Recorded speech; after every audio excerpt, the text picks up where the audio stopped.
Halo semuanya, selamat datang lagi di sesi pembahasan kita. Nah, kali ini kita bakal bahas sesuatu yang agak beda nih. Kita akan ngelakuin semacam eksplorasi ke dalam diri kita sendiri, ngomongin soal ketahanan spiritual. Kita ngambil inspirasi dari surah ke-99, yaitu Az-Zalzalah, tapi dengan fokus yang spesifik banget, kesuhnian utusan. Tenang aja, ini bukan sekedar ngebahas teks kuno kok. Ini tuh ibarat cermin buat jiwa kita. Apalagi saat kita lagi ngelewatin masa-masa yang paling berat dalam hidup. Coba deh jujur, pernah nggak sih batin kamu tuh ngerasa terguncang hebat gara-gara kebaikan yang udah kamu lakuin malah ditolak mentah-mentah? Aku yakin, kita semua pasti pernah ada di fase itu kan? Kamu udah ngasih yang terbaik, udah ngebantu orang, ngajar, atau mungkin jadi orang tua yang bener-bener berdedikasi. Tapi balasannya malah penolakan, kegagalan, atau parahnya lagi, pengkhianatan. Rasanya tuh kayak ada krisis dadakan yang nyapu bersih semua harapan dan keyakinan kita. Sakit banget pastinya. Dan hari ini kita mau memvalidasi rasa sakit itu. Oke, langsung aja kita mulai perjalanannya. Pembahasan kita kali ini terbagi jadi 4 bagian. Pertama, makna di balik kegoncangan. Kedua, gempa batin sang utusan. Ketiga, kebingungan di tengah krisis. Dan terakhir, penghiburan seberat zarah. Kita masuk ke bagian pertama, makna di balik kegoncangan the paradigm shift atau pergeseran cara pandang kita. Di poin ini kita mau coba geser sedikit perspektif kita nih. Daripada cuma ngelihat teks ini sebagai bencana fisik atau peristiwa geologis di akhirat nanti, coba deh kita pandang sebagai metafora psikologis yang super personal. Apa sih sebenarnya kesulian utusan itu? Kalau kita tarik ke dalam diri, ini tuh semacam guncangan batin yang luar biasa dalam. Bisa dibilang gempa bumi psikologis. Gempa ini dialami oleh para utusan, entah itu rasul, guru, orang tua, atau bahkan kamu sendiri sebagai seseorang yang berusaha membawa kebaikan waktu menghadapi penolakan atau ujian yang super berat. Konsep ini benar-benar luar biasa loh. Kenapa? Karena ini ngubah cara kita melihat penderitaan. Kesulitan itu bukan berarti kamu gagal, tapi justru sebuah proses pembersihan yang, percaya atau enggak, emang udah diatur sama Yang Maha Kuasa. Dan yang bikin merinding, coba deh perhatiin gimana makna literal dari surah ini benar-benar klop banget sama dunia emosional kita. Gempa bumi fisik secara harfiah itu nyerminin guncangan batin kita di dunia. Terus keluarnya beban berat dari perut bumi, itu ibarat rahasia-rahasia terpendam dan kenyataan pahit yang akhirnya harus kita hadapi dan berani kita lihat. Presisi banget kan? Bencana fisik ini benar-benar potret sempurna dari kehancuran emosi internal kita. Lanjut ke bagian kedua, gempa batin sang utusan, the rising action and debris. Sekarang, mari kita coba selami fase yang paling kacau dan berat dari gempa spiritual ini. Pas guncangan itu beneran kejadian. Di ayat pertama dibilang, apabila bumi diguncangkan dengan guncangan yang dahsyat. Waktu dengar kutipan ini kerasa banget kan nuansa krisisnya yang tiba-tiba. Coba bayangin momen di mana masalah besar mendadak ngehantam hidup kamu. Tiba-tiba pijakan kamu hilang. Keyakinan goyah.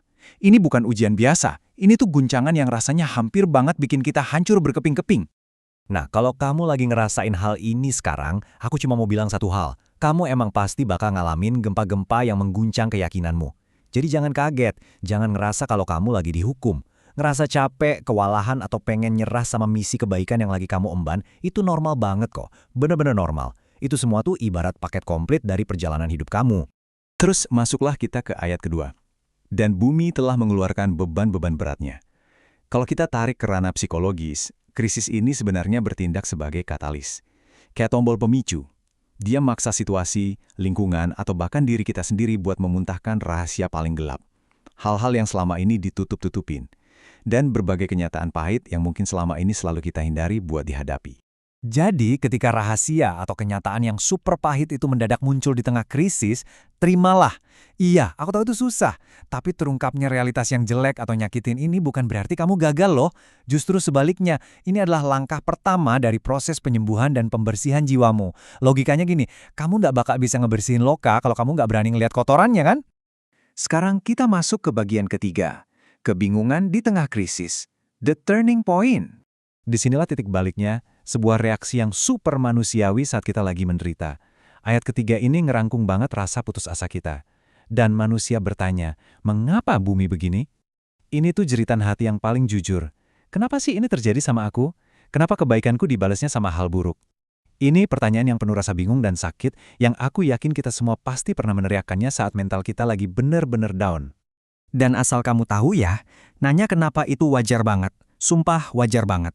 Bahkan para nabi, orang-orang terhebat yang pernah ada, juga nanyain hal yang sama di masa tersulit mereka. Jadi mempertanyakan nasib atau keadaanmu itu gak bikin kamu jadi manusia yang buruk kok. Tapi kuncinya cuma satu. Jangan sampai pertanyaan kenapa itu bikin kamu nyungsep ke dalam jurang keputusasaan yang gak ada ujungnya. Nah, disinilah pergeseran paradigma yang paling masif itu terjadi.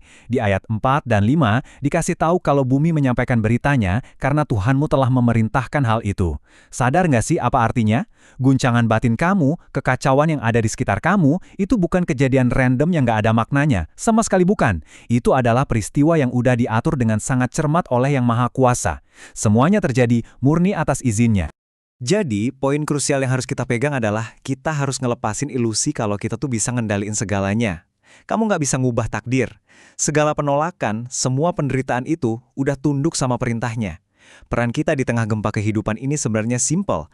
Cukup jadi saksi atas kejadian itu, berserah diri sama prosesnya, dan yang paling penting, bersabar. Dan ngomong-ngomong soal sabar, ada satu kenyataan yang paling berat dari ujian ini, di ayat ke-6, yaitu manusia bakal keluar dalam keadaan terpecah belah. Kalau di dunia nyata, ini tuh melambangkan momen patah hati yang luar biasa pas kamu harus ngeliat komunitas atau keluarga yang kamu bangun susah payah malah hancur terpecah belah. Atau saat orang-orang yang setengah mati pengen kamu bantu malah nolak mentah-mentah pesan kebaikanmu dan milih jalan yang beda.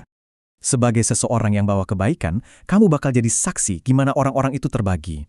Ada yang nerima, ada yang nolak. Pahit emang realitasnya. Tapi pesan utamanya di sini, tugas kamu itu cuma menyampaikan dan berikhtiar. Udah, itu aja. Tanggung jawab kamu diukur dari seberapa keras usahamu. Bukan dari hasil akhirnya, apakah orang itu bakal berubah atau enggak. Please, jangan ngeberatin diri kamu dengan hasil yang jelas-jelas ada di luar kendali kamu. Oke, kita sampai di bagian terakhir. Penghiburan seberat zarah, the microscopic comfort. Sekarang, coba kita ubah skala cara pandang kita. Dari gempa bumi emosional yang skalanya raksasa, ngeri, dan di luar kendali tadi, kita zoom in ke skala yang paling mikroskopis, seukuran atom atau zarah. Ayat 7 dan 8 ngasih kita dua kebenaran absolut kosmis. Di satu sisi, siapapun yang ngerjain kebaikan seberat zarah, seukuran atom aja, pasti bakal ngelihat balasannya.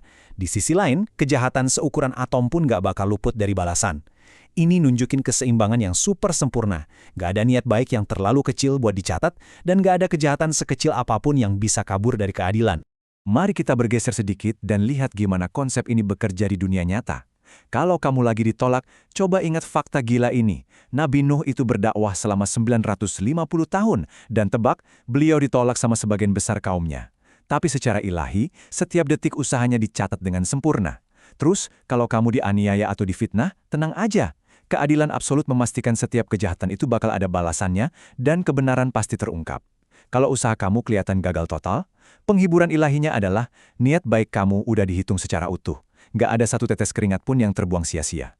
Biar lebih gampang diingat, ada 3 mindset utama yang harus banget kita tanam di kepala. Pertama, kesusian atau guncangan ini adalah ujian yang emang udah dijamin pasti bakal kejadian. Kedua, semua kekacauan di sekeliling kita itu terjadi murni karena izin ilahi, bukan sekedar kebetulan yang apes. Dan yang ketiga, setiap usaha kecil kita, biarpun cuma sebesar zarah, itu tercatat rapi dan gak bakal pernah sia-sia. Terus, apa yang bisa kita lakuin secara praktis? Ini dia panduannya. Kalau krisis itu datang menghantam. 1. Terima aja guncangannya. 2. Hadapi pelan-pelan dengan sabar. 3. Kalau ada kenyataan pahit yang muncul ke permukaan, rangkul aja. Anggap itu proses detoks hati kamu. 4. Stop nanya kenapa ini terjadi dan ganti pertanyaannya jadi apa yang bisa aku lakuin sekarang. 5. Lepasin ilusi kendali kamu dan berserah diri sama rencananya. Dan yang terakhir ke-6, percayalah sama keadilan mutlak dari setiap kebaikan yang seberat zarah tadi. Sebagai penutup sesi kita kali ini, aku pengen ninggalin satu pertanyaan buat kamu renungin. Bumi batin kamu mungkin saat ini lagi berguncang hebat. Semuanya mungkin kerasa hancur berantakan. Tapi, kebaikan seberat zarah apa yang bakal kamu lakuin hari ini? Karena sekecil apapun langkah positif yang kamu ambil hari ini, percayalah alam semesta mencatatnya. Dan itu sama sekali nggak akan pernah sia-sia. Tetaplah semangat berbuat baik ya. Terima kasih banyak udah nemenin ngobrol di sesi pembahasan kali ini, dan sampai jumpa di pembahasan kita yang selanjutnya.